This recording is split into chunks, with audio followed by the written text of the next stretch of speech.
What's up? What's... Oh, well, thank you, thank you. I'm a Democrat, so can I speak bluntly to you? Yes. I think you're a hypocrite. Okay. You've gone on a rail about political correctness. Sure. You have gone on religion and how saying Islam is entirely, completely bad. Yet you refuse to go Catholics in your own religion. Remember the origin of the word faggot? That was when Catholics were burning gays on a stick. And what about the Republican Party? Have you seen their platform? It's the most. Why do you think I like Republicans? I think you like Republicans because you're conservative. Well, I like Trump. I don't like Republicans.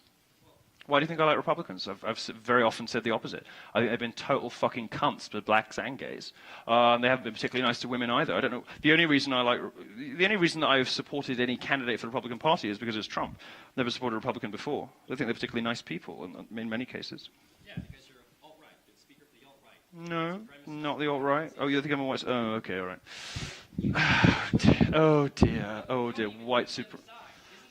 I don't what? Journalism is, say, unbiased part of the news, but you give a completely biased section.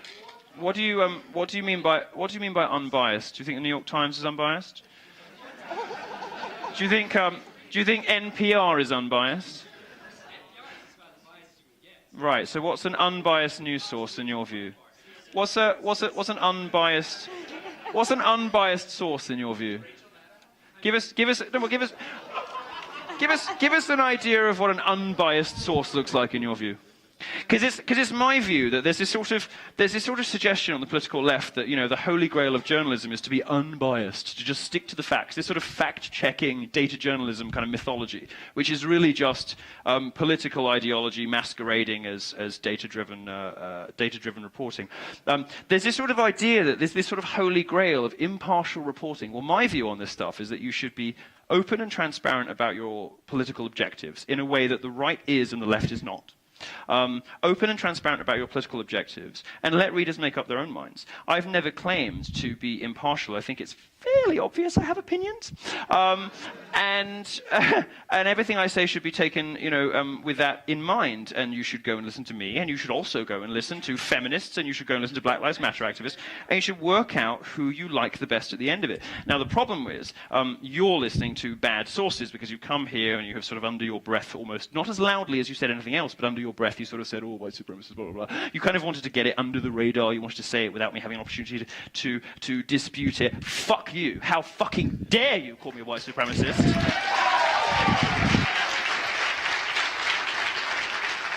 So, oh, you're not leaving as well, are you? Oh, come on. They always leave. They always leave. Defend your allegation that I'm a white supremacist. Defend your allegation that I'm a white supremacist. Defend your allegation that I am a white supremacist. You called me a white supremacist. Defend it. Defending... Am I? Baby.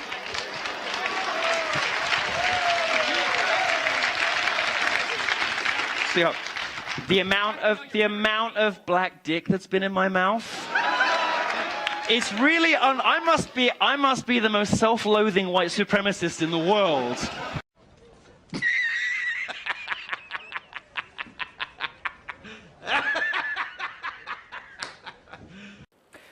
Now, a phone line is being set up in Sweden to help women report their male colleagues for mansplaining.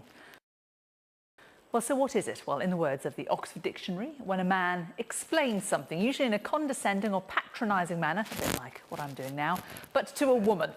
The union behind the phone line says mansplaining is a growing problem in the modern workplace. So, do women actually need protection, or is this a sign of political correctness going too far? Well, just joining me to discuss, Peter Lloyd, the author of Stand By Your Manhood, a game changer for modern men, and the broadcaster Rosie Millard. Good to see you, Peter.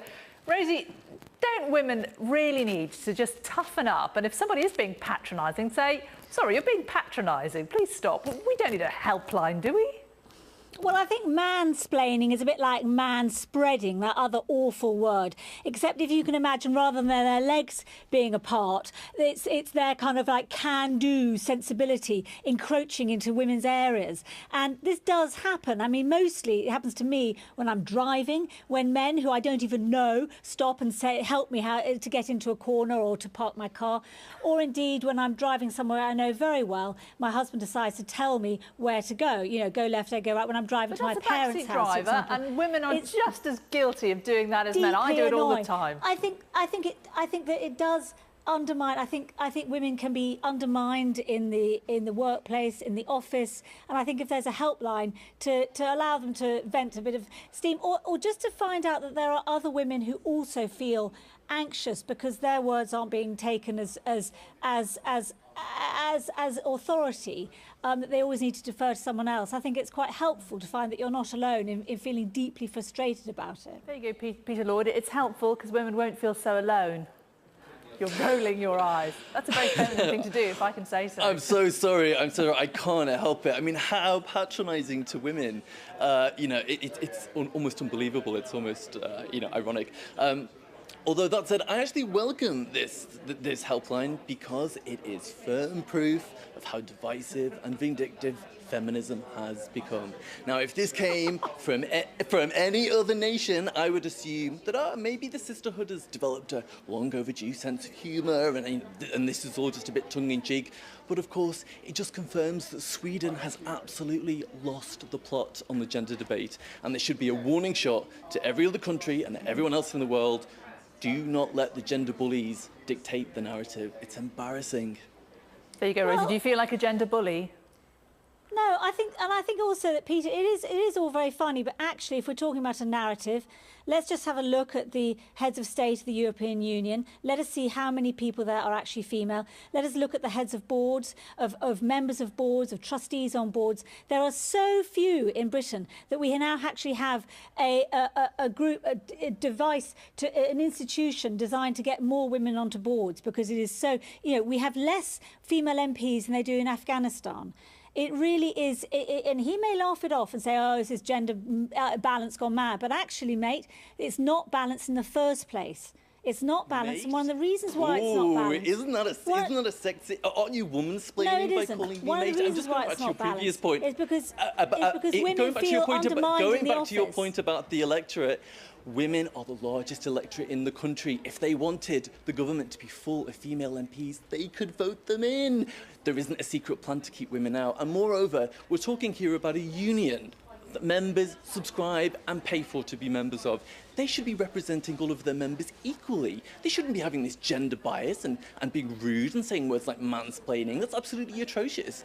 I advise, if there are any Swedish men watching this programme, I advise them, cancel your membership to this union and hit them where it hurts. I mean, Rosie, isn't another point that you know, this is, if there are women out there who are so troubled by this kind of behaviour that they feel the need to take a helpline, you know, don't they really need to look at, you know, as you say, the real gender imbalances in the world, perhaps the imbalances at the top of the FTSE 100 companies. There are places where women need to be better represented, and surely anybody who wants to fight for female equality could perhaps direct their attentions and their energies a little more fruitfully than just worried about women being talked down to a little bit at work. I think there are more men called John than there are women as board members in the FTSE 100.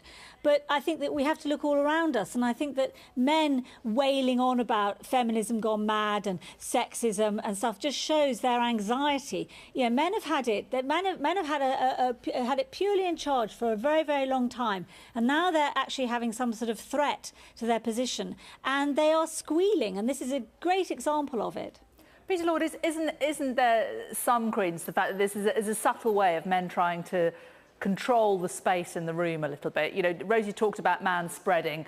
I mean, often in meetings, I've seen it, not literally, but metaphorically willy-waving going on. Men trying to dominate the airspace, talking over women. And this is the thin end of the wedge for a lot of women. They see this behaviour happening around them in the workplace, and then they look at the bigger picture, they look at how women are represented, and they say, this is fundamentally how it all starts. Well, you know, I think probably women do still face some issues in the workplace, but I think they're putting 2 and 2 together and getting 6. And let's not forget, there are much more serious issues that face men in the workplace that aren't being addressed. I mean, if you look at the rates of workplace fatalities in Sweden, 9 out of 10 of them were male. Why is the union not addressing this and not some wacky esoteric theory about, men sitting with their legs apart, PS, because of their anatomy, that it's more comfortable to do that, as some kind of oppressive force over women? We really need to get our priorities in order here. I'm not dismissing the concerns of women. I'm not saying that women sometimes suffer hurdles in the workplace, but let's please get our priorities in order. I am sick of having to listen to this, back to front perspective on the real issues in the world. We've just seen a presidential election run for 2 years, and not at one point did we hear any of them, either of the candidates, address the various men's issues that are promulgating the country and the world. It's changing. Anyway, Iowa State has... You can, darling. You can ask me a question now. What's your question? What's your question now, sweetheart? Ask me now.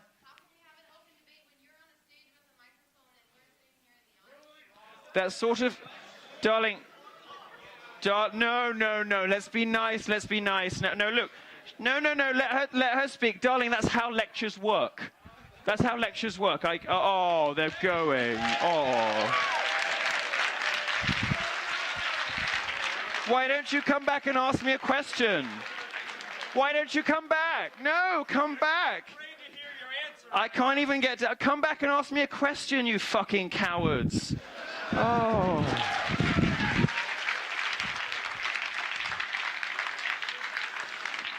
There you have the general standard of debate on the political left. Some little kind of like, yeah. And then I'm like, all right, what's your question?